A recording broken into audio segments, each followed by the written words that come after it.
Hi, my name is Nakia Brown, and my presentation will be over the Emancipation Proclamation for Professor McCray's U.S. History class. What is the Emancipation Proclamation? As the nation approached its third year of bloody civil war with northern versus southern states, the Emancipation Proclamation was issued as a military measure on January 1, 1863 by President Abraham Lincoln. It declared that all persons held as slaves within the rebellious states are and henceforth shall be free. The Emancipation Proclamation, also known as Proclamation 95, was designed to free slaves in 10 states. Why is the Emancipation Proclamation significant? Up until 1862, the main focus of the war had been to preserve the Union. With the issuance of Emancipation Proclamation, freedom for slaves became a legitimate war aim. This means that Lincoln's decision to issue this decree shifts the focus of the war. The Emancipation Proclamation was ultimately seen as a big step to abolish slavery. Did the Emancipation Proclamation end slavery? No. The Emancipation Proclamation did not end slavery in the nation.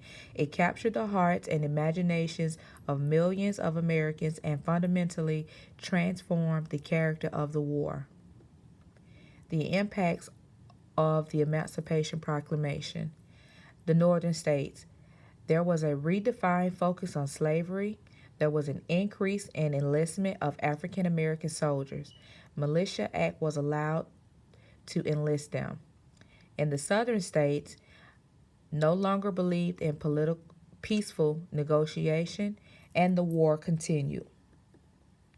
What did the Emancipation Proclamation actually do? The Emancipation Proclamation ended slavery in the Confederate States only. It did not apply to the slave states in the Union.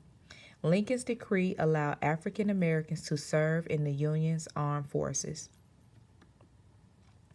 Free slaves could enlist in the Union Army and Confederate States. Lincoln was freeing slaves he did not have direct control over. It didn't apply to border slave states like Delaware, Maryland, Kentucky, and Missouri, all of which had remained loyal to the Union. The pros and cons of the Emancipation Proclamation. Slavery was ended in the Confederacy. Thousands of slaves fled the South for the Union, weakening the Confederacy.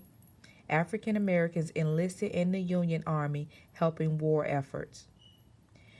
Cons were difficulty to enforce, limited focus. It did not apply to slaves in Union states. There were no real provisions made for ex-slaves fleeing the South, and African Americans in the Army faced discrimination and lower pay. And this concludes my presentation on the Emancipation Proclamation. Thank you for listening and watching.